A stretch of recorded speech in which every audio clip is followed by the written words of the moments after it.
Right, so this is the next video about chickens, geese, guinea fowl, etc.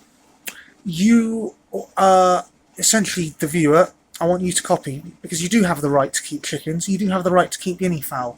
Even if the council says you don't, even if they say X, Y and Z, the United Nations, of which Britain's a signatory, I've got a tummy problem. Of which Britain's a signatory, has two things in the United Nations Convention on Human Rights. One is the right to self-determination. That's to choose one's hobbies, one's cultures, and obviously keeping chickens is a culture, and one's way of life. You know, for sort of like the US Constitution talks about the pursuit of life, liberty, and talks about life, liberty, and the pursuit of happiness. So it's under the UN Convention on Human Rights, you do have the right to self-determination. So if you want to be a chicken farmer, you can do that. If you want to be an author, do that. And also in the UN Convention of Human Rights, the right to food also covers the right to food production. As this house is private family house, or private family land, I can exercise that right to produce food, because it's not on somebody else's land. It's not a rented property. It's not even an ex-council house. It's a private house that's always been private, and so yeah, you have the right to food production. So you can have a well on your house. You can have chickens. You can do that. And you know, they do try it, but that's why I will fight, because I've got, you know, and I am going to write to the UN. I'm going to write to the UN to ask them for help. Oh, if you're wondering what's on my hand, I decided to paint my fence. And Barotene, 2.5 litres. You'd think it lasts long. It works for half a gate and about half of my fencing.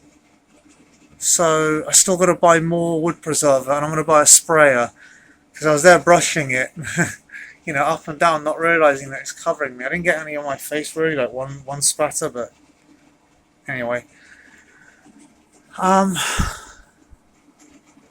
yeah, I'm producing as many of these videos as I can, because I'm not going to let myself get taken out like I've done something wrong and have my name tarnished.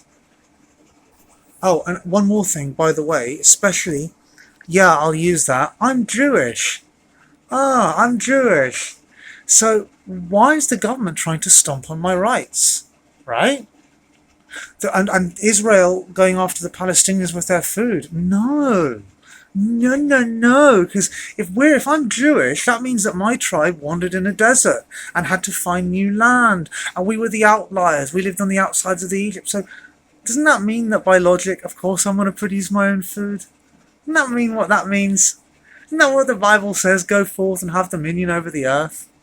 So how can you even criticize me? How can a legal system, which is heavily, has a lot of them in it, how can they go against me when I'm just doing what they, in their own culture, do?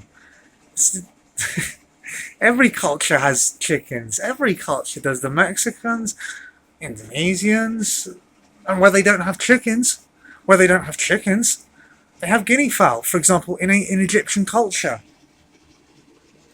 I'm literally wearing an Osiris hoodie.